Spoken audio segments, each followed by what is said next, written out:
ಲೋಕಾಯುಕ್ತರದ್ದು ತನಿಖೆಯಲ್ಲಿ ಪಾರದರ್ಶಕತೆ ಅಂತ ಒಂದು ಆದೇಶ ಅದು ಕೋರ್ಟ್ ಆದೇಶ.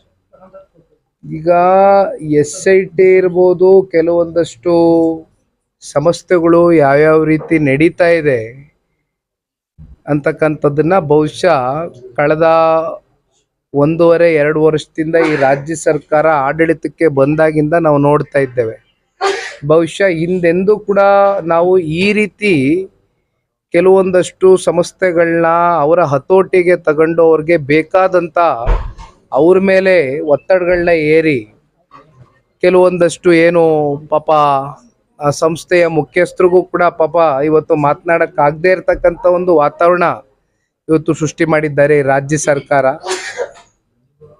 ಬಹುಶಃ ಇದು ಇನ್ನೂ ಕೂಡ ಇತ್ಯರ್ಥ ಆಗಬೇಕಾಗ್ತದೆ. ಇದು ಲೋಕಾಯುಕ್ತಾಗ ಅಷ್ಟೇ ಸೀಮಿತವಾಗಿರ್ತಕ್ಕಂಥ ಒಂದು ತನಿಖೆ ಆಗ್ಕೂಡ್ದು. ಈ ತನಿಖೆ ಪಾರದರ್ಶಕವಾಗಿ ಆಗಬೇಕು ಅಂತಕ್ಕಂಥದ್ದು ಇಡೀ ರಾಜ್ಯದ ಜನತೆಯ ಒಂದು ಬಯಕೆ. ಏಕೆಂದರೆ ಮೂಡಾದಲ್ಲಿ ಇವತ್ತು ಆಗಿರ್ತಕ್ಕಂಥ ಹಗರಣ ಇವತ್ತು ಬಹುಶಃ ಒಂದು ಪಾದಯಾತ್ರೆಯಲ್ಲಿ ಜನಗಳಲ್ಲಿ ಜಾಗೃತಿ ಮೂಡಿಸ್ತಕ್ಕಂಥ ಒಂದು ಕೆಲಸವನ್ನು ನಾವು ಮಾಡಿದ್ದು.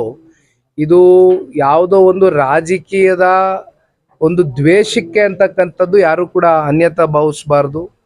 ಇವತ್ತು ಮೂಡಾದಲ್ಲಿ ಆಗಿರ್ತಕ್ಕಂಥ ಏನು ಆ ಒಂದು ಸೈಟ್ನಲ್ಲಿ ಒಂದು ಹಗರಣ ಆಯಿತು, ಇವೆಲ್ಲವೂ ಕೂಡ ಇವತ್ತು ಸ್ವತಃ ಮುಖ್ಯಮಂತ್ರಿಗಳು ಮತ್ತು ಅವರ ಕುಟುಂಬ ನೇರವಾಗಿ ಶಾಮೀಲಾಗಿದ್ದಾರೆ ಅಂತಕ್ಕಂಥದ್ದು ಸಾಕಷ್ಟು RTI ಆಕ್ಟಿವಿಸ್ಟ್ಸು ಇವತ್ತು ನಮ್ಮ ಕಣ್ಮುಂದೆ ತೆರೆದಿಟ್ಟಂಥ ಸಂದರ್ಭದಲ್ಲಿ ಇವತ್ತು ಮುಖ್ಯಮಂತ್ರಿಗಳು ಕ್ಲೀನ್ ಚಿಟ್ ಆಗಿ ಹೊರಗೆ ಬರಲಿ ಅಂತಕ್ಕಂಥದ್ದು ನಾನು ಕೂಡ ಅಪೇಕ್ಷೆ ಪಡ್ತೀನಪ್ಪ.